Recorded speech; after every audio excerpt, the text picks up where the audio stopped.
राजा उत्तम का चरित्र तथा उत्तम मनवंतर का वर्णन। कौष्टुकी बोले, ब्राह्मण, आपने स्वारोचिष मनवंतर का वृत्तांत मुझे विस्तार के साथ सुनाया, साथ ही मेरे प्रश्न के अनुसार 8 निधियों का भी वर्णन किया। स्वयंभू मनवंतर का वर्णन तो पहले ही हो चुका है, अब उत्तम नामक तीसरे मनवंतर की कथा सुनाइए। मार्कंडेय जी ने कहा, राजा उत्तानपाद के सुरुचि के गर्भ से एक उत्तम नामक पुत्र उत्पन्न हुआ था, जो महान बलवान और पराक्रमी था। शत्रु और मित्र में तथा पुत्र और पराय मनुष्य में उसका समान भाव था। वह धर्म का ज्ञाता था और दुष्टों के लिए यमराज के समान भयंकर एवं साधु पुरुषों के लिए चंद्रमा के समान आनंददायी था। राजकुमार उत्तम ने बभ्रू कुमारी बहुला के साथ विवाह किया था। वे सदा उसी में आसक्त रहते थे। उनका मन और किसी काम में नहीं लगता था। स्वप्न में भी उनका चित्त बहुला में ही लगा रहता था। वे सदा रानी की इच्छा के अनुसार ही चलते थे, तो भी वह कभी उनके अनुकूल नहीं होती थी। एक समय दूसरे राजाओं के समक्ष ही रानी ने राजा की आज्ञा मानने से इनकार कर दिया। इससे उन्हें बड़ा क्रोध हुआ। वे कुपित सर्प की भांति फुंकारते हुए द्वारपाल से बोले, दरवान, तू इस दुष्ट हृदया स्त्री को निर्जन वन में ले जाकर छोड़ दे, यह मेरी आज्ञा है। अतः तुझे इस पर कुछ सोच विचार करने की आवश्यकता नहीं है। तब राजा की आज्ञा को अविचारणीय मानकर द्वारपाल रानी को रथ पर बिठा वन में छोड़ आया। राजा के द्वारा इस प्रकार निर्जन वन में त्यागी जाने वाली बहुला ने उनकी दृष्टि से दूर होने के कारण अपने ऊपर राजा का बहुत बड़ा अनुग्रह माना। उधर राजा ने अपने औरस पुत्रों की भांति प्रजा का पालन करते हुए समय व्यतीत करने लगे। एक दिन की बात है, कोई ब्राह्मण उनके दरबार में आया और अत्यंत दुखित चित्त होकर इस प्रकार कहने लगा। ब्राह्मण बोला, महाराज, मैं बहुत दुखी हूँ, मेरी बात सुनिए। क्योंकि राजा के सिवा और किसी से मनुष्यों की संकट से रक्षा नहीं हो सकती। रात को सोते समय मेरे घर का दरवाजा खोले बिना ही कोई मेरी स्त्री को चुरा ले गया है। आप उसे पता लगाकर ला देने की कृपा करें। राजन, हमारी आय और धर्म का 6वां भाग आप वेतन के रूप में ग्रहण करते हैं, इसलिए आप ही हम लोगों के रक्षक हैं। आपसे रक्षित होने के कारण ही मनुष्य रात्रि में निश्चिंत होकर सोते हैं। राजा ने पूछा, ब्राह्मण, आपकी स्त्री शरीर से कैसी है? यह मैंने कभी देखा नहीं है। उसकी अवस्था क्या है, यह भी आपको बतलाना ही पड़ेगा। साथ ही यह भी सूचित कीजिए कि आपकी ब्राह्मणी का स्वभाव कैसा है। ब्राह्मण बोला, राजन, मेरी स्त्री की दृष्टि से क्रूरता टपकती है। उसका कद बहुत ही ऊंचा है, किंतु बाहें छोटी, मुंह दुबला पतला और शरीर कुरूप है। यह मैं उसकी निंदा नहीं करता, ठीक ठीक हुलिया बतलाता हूँ। उसकी बातें बड़ी कड़वी होती हैं तथा स्वभाव से भी वह कोमल नहीं है। उसकी पहली अवस्था कुछ बीत चुकी है। राजा ने कहा, ब्राह्मण, ऐसी स्त्री लेकर क्या करोगे? मैं तुम्हें दूसरी भार्या देता हूँ। अच्छे स्वभाव की स्त्री ही कल्याणमयी एवं सुख देने वाली होती है। वैसी स्त्री तो केवल दुख का ही कारण होती है। रूप और शील दोनों में ही हीन होने के कारण वह स्त्री त्याग देने योग्य है। ब्राह्मण बोला, राजन, अपनी पत्नी की रक्षा करनी चाहिए, यह श्रुति का उत्तम आदेश है। उसकी रक्षा न करने पर उससे वर्ण संकर की उत्पत्ति होती है। वर्ण संकर अपने पितरों को स्वर्ग से नीचे गिरा देता है। पत्नी न होने के कारण मेरे नित्य कर्म छूट रहे हैं। इससे प्रतिदिन धर्म में बाधा आती है, जिसके कारण मेरा पतन अवश्यम भावी है। उसके गर्भ से जो मेरी संतति होगी वह धर्म का पालन करने वाली होगी। प्रभु, इस प्रकार मैंने अपनी पत्नी का वृत्तांत आपके सामने निवेदन किया है। अब आप उसे लाइए, क्योंकि आप ही प्रजा की रक्षा के अधिकारी हैं। ब्राह्मण की ऐसी बात सुनकर और उस पर भली भांति विचार करके राजा उत्तम सब सामग्रियों से युक्त अपने विशाल रथ पर आरूढ़ हुए और पृथ्वी पर इधर उधर घूमने लगे। एक दिन एक बहुत बड़े वन में किसी तपस्वी का उत्तम आश्रम दिखाई दिया। तब रथ से उतरकर वे उस आश्रम में गए। वहां उन्हें एक मुनि का दर्शन हुआ, जो कुशासन पर विराजमान थे और अपने तेज से अग्नि की भांति प्रज्वलित हो रहे थे। राजा को आया देख मुनि शीघ्रता पूर्वक उठकर खड़े हो गए और स्वागत पूर्वक उनका सम्मान करते हुए शिष्य से बोले, अर्घ्य ले आओ। शिष्य ने धीरे से कहा, मुने, क्या इन्हें अर्घ देना उचित है? इस बात का भलीभांति विचार करके जैसी आज्ञा दें उसका पालन करूं। तब मुनि ने राजा के वृत्तांत को ध्यान द्वारा जानकर केवल आसन दे बातचीत के द्वारा उनका सत्कार किया। ऋषि ने पूछा, राजन, मैं जानता हूँ आप महाराज उत्तानपाद के पुत्र उत्तम हैं। बताइए किस लिए यहाँ आए हैं? इस वन में कौन सा कार्य सिद्ध करने का विचार है? राजा ने कहा, मुने, एक ब्राह्मण के घर से किसी अपरिचित व्यक्ति ने उसकी स्त्री को चुरा लिया है। उसी की खोज करने के लिए मैं यहाँ आया हूँ। इस समय आपसे एक बात पूछता हूँ, कृपा करके बताइए। जब मैं आपके आश्रम पर आया तो प्रथम दृष्टि पड़ते ही आपने मुझे अर्घ देने का विचार किया, किंतु फिर उसे रोक क्यों दिया? ऋषि बोले, राजन, आपको देखकर मैंने जल्दी में अर्घ देने की आज्ञा प्रदान कर दी थी, किंतु इस शिष्य ने मुझे सावधान किया। मेरे प्रसाद से यह मेरी ही भांति संसार के भूत, भविष्य और वर्तमान का हाल जानता है। इसने कहा, विचार कर आज्ञा दीजिए। तब मैंने भी उसका वृत्तांत जान लिया, इसलिए आपको विधि पूर्वक अर्घ नहीं दिया। राजन, इसमें संदेह नहीं कि आप स्वयंभू मनु के वंश में उत्पन्न होने के कारण अर्घ पाने के अधिकारी हैं, तथापि हम लोग आपको अर्घ का उत्तम पात्र नहीं मानते। राजा ने पूछा, ब्राह्मण, मैंने जानकर या अनजाने में ऐसा कौन सा पाप किया है जिससे बहुत दिनों के पश्चात आने पर भी मैं आपसे अर्घ पाने का अधिकारी नहीं रहा? ऋषि बोले, राजन, क्या आप इस बात को भूल गए कि आपने अपनी पत्नी का वन में परित्याग किया है और उसके साथ ही आप धर्म को भी छोड़ बैठे हैं?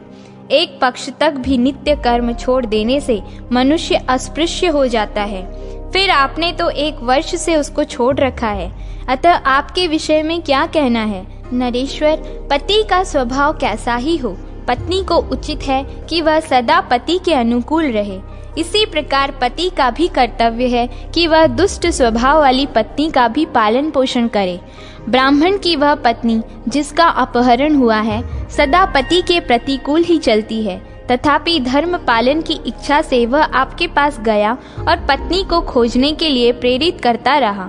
आप तो धर्म से विचलित हुए दूसरे मनुष्यों को धर्म में लगाते हैं, फिर जब आप स्वयं ही विचलित होंगे तब आपको कौन धर्म में लाएगा?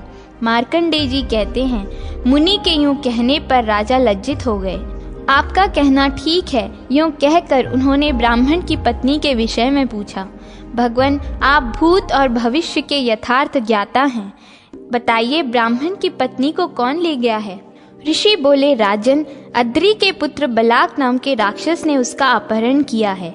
उत्पलावत वन में जाने पर आप उस ब्राह्मणी की पत्नी को देख सकेंगे। जाइए, शीघ्र ही उस श्रेष्ठ ब्राह्मण का पत्नी से संयोग कराइए, जिससे आपकी तरह उसे भी दिनों दिन पाप का भागी न होना पड़े। तदनंतर उन महामुनि को प्रणाम करके राजा उत्तम पुनः अपने रथ पर आरूढ़ हुए और उनके बताए हुए उत्पलावत वन में गए। वहां उन्होंने ब्राह्मण की पत्नी को देखा। उसका स्वरूप ठीक वैसा ही था जैसे कि ब्राह्मण ने बतलाया था। वह श्रीफल खा रही थी। राजा ने उससे पूछा, भद्रे, तुम इस वन में कैसे आईं? सब बातें स्पष्ट रूप से बताओ। जान पड़ता है तुम विशाल के पुत्र सुशर्मा की स्त्री हो। ब्राह्मणी ने कहा, मैं वनवासी ब्राह्मण अतिरात्र की पुत्री हूँ और विशाल के पुत्र की, जिसका नाम अभी अभी आपने बताया है, पत्नी हूँ। मुझे दुरात्मा राक्षस बलाक यहाँ हर लाया है। मैं घर के भीतर सो रही थी। उस समय इसने मेरा अपने भ्राता और माता से वियोग कराया। मैं यहाँ बहुत दुखी हूँ। उसने मुझे इस अत्यंत गहन वन में छोड़ रखा है। न तो मेरा उपभोग करता है और न मुझे खा ही डालता है। इसका कुछ कारण समझ में नहीं आता। राजा बोले, ब्राह्मण कुमारी, क्या तुम्हें मालूम है कि वह राक्षस तुमको यहाँ छोड़कर कहाँ गया है? मुझे तुम्हारे पति ने ही यहाँ भेजा है। ब्राह्मणी ने कहा, वह निशाचर इसी वन के भीतर रहता है। यदि आपको उससे भय ना हो तो उसमें प्रवेश करके देखिए। तदनंतर राजा ने ब्राह्मणी के दिखाए हुए मार्ग से उस वन के भीतर प्रवेश किया और उस राक्षस को परिवार के साथ बैठा देखा। राजा को देखते ही राक्षस ने दूर से ही पृथ्वी पर मस्तक टेक दिया और उनके निकट गया। राक्षस बोला, राजन, आपने मेरे घर पर पधार कर मेरे ऊपर बहुत बड़ी कृपा की है।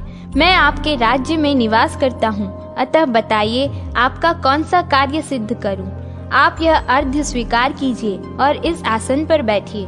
राजा ने कहा, निशाचर, तुमने मेरा सब काम कर दिया, सब प्रकार से मेरा आतिथ्य सत्कार हो गया। अब बताओ, तुम ब्राह्मण की स्त्री को क्यों उठा लाए हो? यदि कहीं तुम उसे अपनी भार्या बनाने के लिए लाए हो तो यह ठीक नहीं जान पड़ता, क्योंकि वह सुंदरी नहीं है और तुम्हारे घर में दूसरी स्त्रियां भी हैं ही। यदि उसे अपना भक्ष्य बनाने का विचार रहा हो तो आज तक तुमने उसे खाया क्यों नहीं? इसका कारण बताओ। राक्षस बोला, राजन, हम लोग मनुष्य को नहीं खाते, मनुष्य भक्षी राक्षस दूसरे ही हैं। हम तो पुण्य का फल ही खाया करते हैं। इसके सिवा यदि कोई स्त्री या पुरुष हमारा आदर या अनादर कर दे तो हम उसके अच्छे बुरे स्वभाव को भी खा जाते हैं। यदि मनुष्य के क्षमा स्वभाव को हम खा लें तो वे क्रोधी बन जाते हैं, और दुष्ट स्वभाव वालों को भक्षण कर लें तो वे उत्तम गुणों से संपन्न होते हैं। महाराज, मेरे घर में अनेक युवती स्त्रियां हैं जो रूप में अप्सराओं की समानता करने वाली हैं। उनके रहते हुए मनुष्य की स्त्रियों में मेरा अनुराग कैसे हो सकता है? राजा ने कहा, निशाचर, यदि यह ब्राह्मणी न तो तुम्हारे उपभोग के काम की है न आहार के, तो ब्राह्मण के घर में प्रवेश करके तुमने इसका अपहरण क्यों किया? राक्षस बोला, राजन, वह श्रेष्ठ ब्राह्मण वेद मंत्रों का ज्ञाता है। मैं जिस किसी यज्ञ में जाता हूँ, रक्षोग्न मंत्रों का पाठ करके वह मुझे दूर भगा देता है। मंत्रों द्वारा उसके उच्चाटन करने से हम लोग भूखे रह जाते हैं। ऐसी दशा में हम कहाँ जाएं? प्रायः सभी यज्ञों में वह ऋत्विज बना रहता है। इसीलिए हमने उसके सामने यह विघ्न खड़ा किया है, क्योंकि कोई भी पुरुष पत्नी के बिना यज्ञ कर्म करने के योग्य नहीं रहता। राजन, मैं आपका विनीत सेवक हूँ, आपके राज्य की प्रजा हूँ, अतः आप अपने किसी कार्य के लिए आज्ञा देकर मुझ पर कृपा कीजिए। राजा ने कहा, राक्षस, तुम पहले कह चुके हो कि हम मनुष्य के स्वभाव को खा जाते हैं, अतः हम तुमसे जो काम कराना चाहते हैं उसे सुनो। तुम इस ब्राह्मणी की दुष्टता को भक्षण कर लो, जिससे यह विनयशील हो जाए। इसके बाद इसे इसके घर में पहुंचा आओ। इतना कर देने पर मैं समझूंगा कि तुमने अपने घर पर आए हुए मुझ अतिथि का संपूर्ण मनोरथ पूर्ण कर दिया। राजा के यूं कहने पर राक्षस अपनी माया से ब्राह्मणी के शरीर में प्रवेश कर गया और अपनी शक्ति से उसके दुष्ट स्वभाव को खा गया। फिर तो ब्राह्मण की पत्नी भयंकर दुष्टता से मुक्त हो गई और राजा से बोली, महाराज, मुझे अपने ही कर्म से, फल से, अपने महात्मा स्वामी से विलग होना पड़ा है। यह निशाचर तो उसमें निमित्त मात्र बना है, न इसका दोष है न मेरे महात्मा पति का दोष है। यह सब दोष मेरा ही है, क्योंकि मनुष्य को अपनी ही करनी का फल भोगना पड़ता है। पूर्व जन्म में मैंने किसी का वियोग कराया होगा, वह आज मुझ पर भी आ पड़ा है। इसमें दूसरे का क्या दोष है? राक्षस बोला, राजन, आपकी आज्ञा के अनुसार मैं इस ब्राह्मणी को इसके स्वामी के घर पर पहुंचा आता हूँ। इसके सिवा और भी यदि मेरे योग्य कोई कार्य हो तो उसके लिए आज्ञा दीजिए। राजा ने कहा, निशाचर, यह कार्य हो जाने पर मैं समझूंगा कि तुमने मेरा सारा कार्य सिद्ध कर दिया। वीर, यदि किसी कार्य के समय मैं तुम्हारा स्मरण करूं तो तुम मेरे पास आ जाना। बहुत अच्छा, कहकर राक्षस ने उस ब्राह्मण पत्नी को, जो दुष्टता से दूर हो जाने से अब अच्छे स्वभाव की हो गई थी, ले जाकर उसके पति के घर में पहुंचा दिया। राजा भी उसे भेजकर मन ही मन इस प्रकार चिंता करने लगे, अब मैं अपने विषय में क्या करूं? क्या करने से मेरा भला होगा? महामना महर्षि ने मुझे अर्ध के अयोग्य बतलाया है। यह तो मेरे लिए बड़े कष्ट की बात है। अब मैं क्या करूं? पत्नी को तो मैंने त्याग दिया, अब उसका पता कैसे लगे? अथवा उन ज्ञान चक्षु महर्षि से ही चलकर पूछता हूँ। यूं विचार करके राजा फिर रथ पर आरूढ़ हुए और उस स्थान पर गए जहाँ वे त्रिकाल वेत्ता धर्मात्मा महामुनि रहते थे। रथ से उतरकर उन्होंने मुनि के पास जा उन्हें प्रणाम किया और राक्षस से मिलने, ब्राह्मणी के दिखाई देने तथा उसकी दुष्टता दूर होने आदि का सब वृत्तांत ठीक ठीक कह सुनाया। ऋषि ने कहा, राजन, तुमने जो कुछ किया है वह सब मुझे पहले से ही मालूम हो चुका है। मेरे पास तुम जिस कार्य से आए हो वह भी मुझसे छिपा नहीं है। मनुष्यों के लिए पत्नी धर्म, अर्थ एवं काम की सिद्धि का कारण है। तुमने उसका त्याग करके विशेषतः धर्म को भी त्याग दिया है। राजन, ब्राह्मण, क्षत्रिय, वैश्य अथवा शूद्र कोई भी क्यों न हो, पत्नी के न होने पर वह अपने कर्मानुष्ठान के योग्य नहीं रहता। तुमने अपनी पत्नी का त्याग करके अच्छा नहीं किया। जैसे स्त्रियों के लिए पति का त्याग अनुचित है, उसी प्रकार पुरुषों के लिए स्त्री का त्याग भी उचित नहीं है। राजा बोले, भगवान, क्या करूं? यह सब मेरे कर्मों का फल है। मैं सदा पत्नी के अनुकूल ही चलता था, फिर भी वह मेरे अनुकूल न हुई, इसलिए मैंने उसे त्याग दिया। उसके वियोग की पीड़ा से मेरी अंतरात्मा व्यथित हो रही है। मैंने उसे वन में छोड़ा था, पता नहीं वह कहाँ चली गई, अथवा उसे वन में सिंह, व्याघ्र या निशाचरों ने तो नहीं खा लिया। ऋषि ने कहा, राजन, उसे सिंह, व्याघ्र या निशाचरों ने नहीं खाया है। वह इस समय रसातल में है, उसका चरित्र अभी तक नष्ट नहीं हुआ है। राजा बोले, ब्राह्मण, यह तो बड़ी अद्भुत बात है। उसे पाताल में कौन ले गया? अब तक दूषित कैसे नहीं हुई है? यह सब यथार्थ रूप से बतलाने की कृपा करें। ऋषि ने कहा, पाताल में नागराज कपोत एक विख्यात पुरुष हैं। एक दिन उन्होंने तुम्हारी त्यागी हुई सुंदरी पत्नी को महान वन के भीतर भटकते हुए देखा। उसका सारा हाल जानकर वे उस पर आसक्त हो गए और उसे पाताल लोक में ले गए। नागराज कपोत के नंदा नाम की एक पुत्री तथा मनोरमा नाम की स्त्री है। नंदा ने बहुला को देखकर सोचा, हो न हो यह मेरी माता की सौत बनने वाली है। यूं विचार कर वह उसे अपने घर में ले गई और अंतःपुर में छिपा कर रख दिया। कपोत ने जब जब नंदा से बहुला को मांगा, तब तब उसने उनको कोई उत्तर नहीं दिया। तब पिता ने उसे शाप दिया, जा तू गूंगी हो जाएगी। इस प्रकार शापग्रस्त होकर नंदा उसके साथ रहती है। नागराज उसे ले गए और उसकी कन्या ने उसे अपने संरक्षण में रख लिया। राजा बोले, महामुने, मुझे तो बहुला प्राणों से भी बढ़कर प्रिय है, किंतु वह मेरे प्रति सदा दुष्टता का ही वर्ताव करती है। इसका क्या कारण है? ऋषि ने कहा, पाणी ग्रहण के समय सूर्य, मंगल और शनिश्चर की तुम्हारे ऊपर तथा शुक्र और बृहस्पति की तुम्हारी पत्नी के ऊपर दृष्टि थी। उस मुहूर्त में उस पर चंद्रमा और बुध भी, जो परस्पर शत्रु भाव रखने वाले हैं, अनुकूल थे और तुम्हारे ऊपर प्रतिकूल। इसलिए तुम्हें पत्नी की प्रतिकूलता का विशेष कष्ट सहना पड़ता है।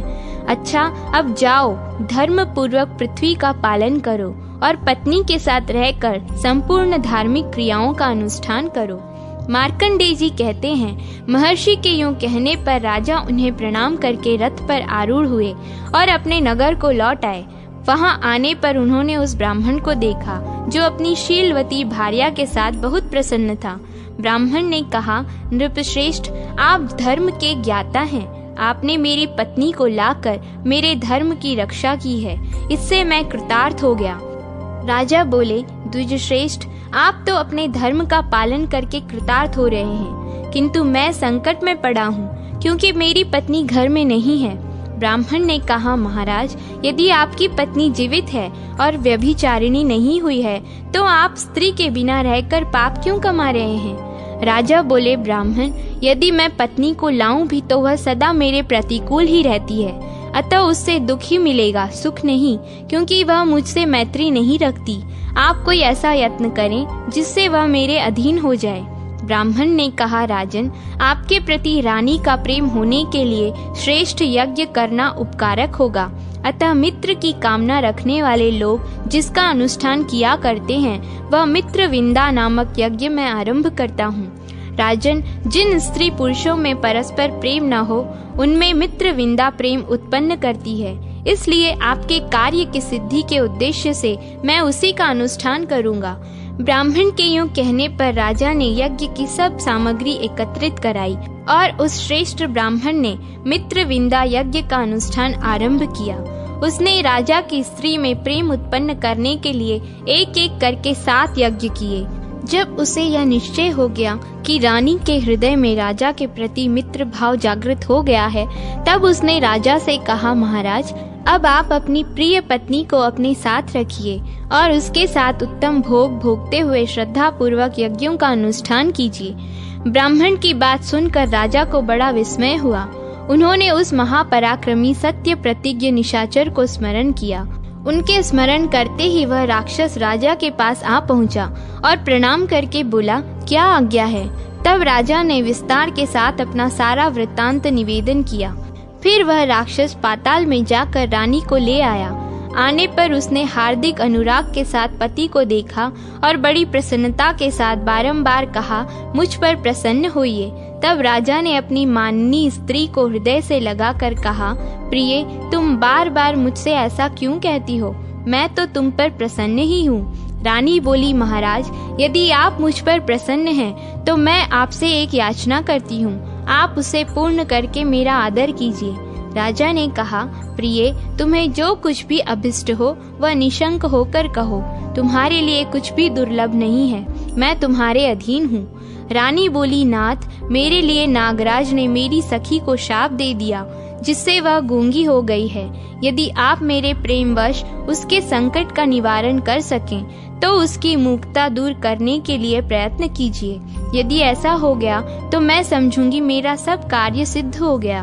तब राजा ने उस ब्राह्मण को बुलाकर पूछा, विप्रवर, इसमें कैसी क्रिया होनी चाहिए जो उसकी मूकता दूर कर सके? ब्राह्मण बोला, राजन, मैं आपके कहने से सारस्वती इष्टि करूंगा, जिससे आपकी ये महारानी अपनी सखी की वाक शक्ति को कार्यक्षम बनाकर उसके ऋण से उऋण हो जाएं। तदनंतर उस श्रेष्ठ ब्राह्मण ने सारस्वती इष्टि आरंभ की। उसने नंदा की मूकता दूर करने के लिए एकाग्र चित्त होकर सारस्वत सूक्तों का जप किया। इससे वह नाग कन्या बोलने लगी। उन दिनों गर्ग मुनि रसातल में रहा करते थे। उन्होंने नंदा को बताया, तुम्हारी सखी बहुला के पति ने यह अत्यंत दुष्कर उपकार किया है। यह बात जानकर शीघ्रगामिनी नंदा राजा के नगर में आई और अपनी सखी महारानी बहुला को छाती से लगाकर तथा राजा की बारंबार प्रशंसा करके आसन पर बैठकर मधुर वाणी में बोली, वीर, आपने इस समय मेरा जो उपकार किया है, इससे मेरा हृदय आकृष्ट हो गया है। अतः मैं जो कहती हूँ उसे सुनो। राजन, तुम्हें एक महापराक्रमी पुत्र प्राप्त होगा और इस पृथ्वी पर उसका अखंड राज्य रहेगा। वह सब शास्त्रों का ज्ञाता, धर्मपरायण, बुद्धिमान एवं मनवंतर का स्वामी मनु होगा। राजा को इस प्रकार वर देकर नागराज कन्या नंदा अपनी सखी को हृदय से लगाकर पाताल लोक को चली गई। तदनंतर रानी के साथ विहार एवं प्रजा पालन करते हुए राजा उत्तम के कितने ही वर्ष व्यतीत हो गए।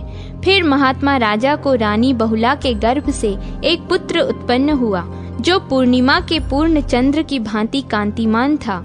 उसके जन्म लेने पर समस्त प्रजा को महान आनंद हुआ।